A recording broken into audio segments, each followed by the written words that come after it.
ridiculed and has been labelled as vulgar propaganda. Today, Kashmir Files, which portrays the Hindu pogrom in Kashmir, has been shortlisted as one of India's 5 entries to the Oscars. The announcement has been made by the filmmaker Vivek Agnihotri on social media, saying it's a great year for Indian cinema. The reason why this movie has made a splash is due to the vicious attack it faced by the ecosystem, which dismissed the movie as BJP's fake propaganda in a bid to demonize the Muslims of Kashmir.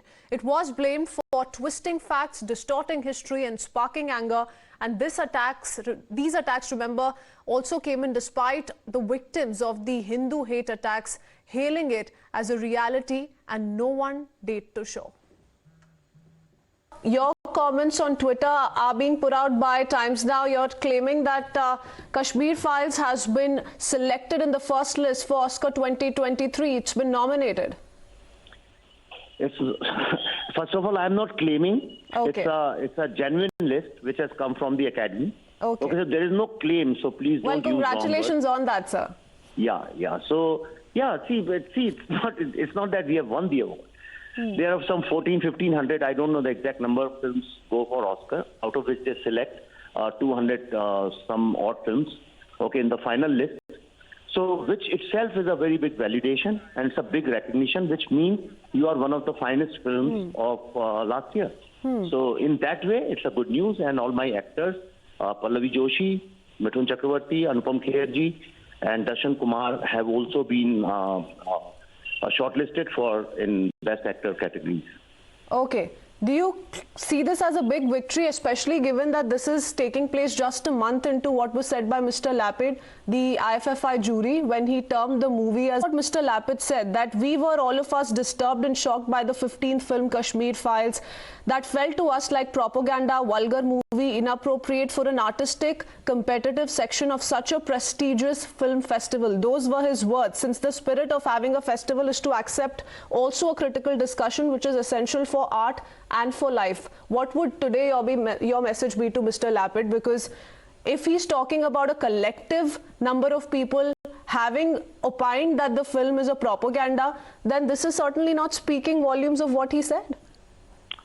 I remember the old saying, when the sun comes, darkness doesn't matter. So that's all I would say. The first shortlisting shows that Mr. Whoever his name is, he was working viciously against the film, and he had an agenda. So it's a big slap to him and all his friends. Okay, a big slap to him and all his friends. And what about those in India who have been criticizing the film, calling it a BJP agenda, saying that this is speaking of a partial narrative, a partial truth? Then I would say that Oscar has recognized BJP's agenda, which is a good news for India.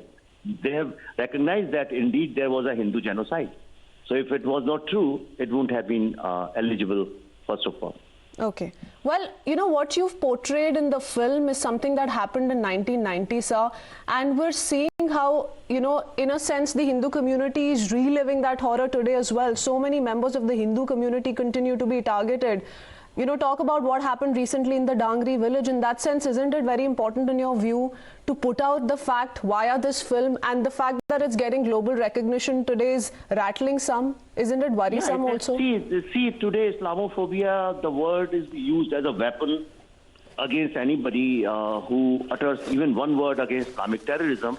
I think it's high time the world recognizes that Hindu genocide has been the longest and continuous genocide in the history of humanity.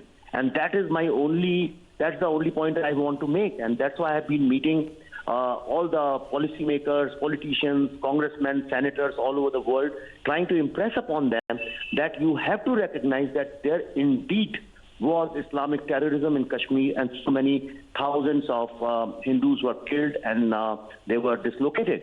And that's all I'm trying to use my movies as soft power, as diplomatic messaging for the world to recognize our pain.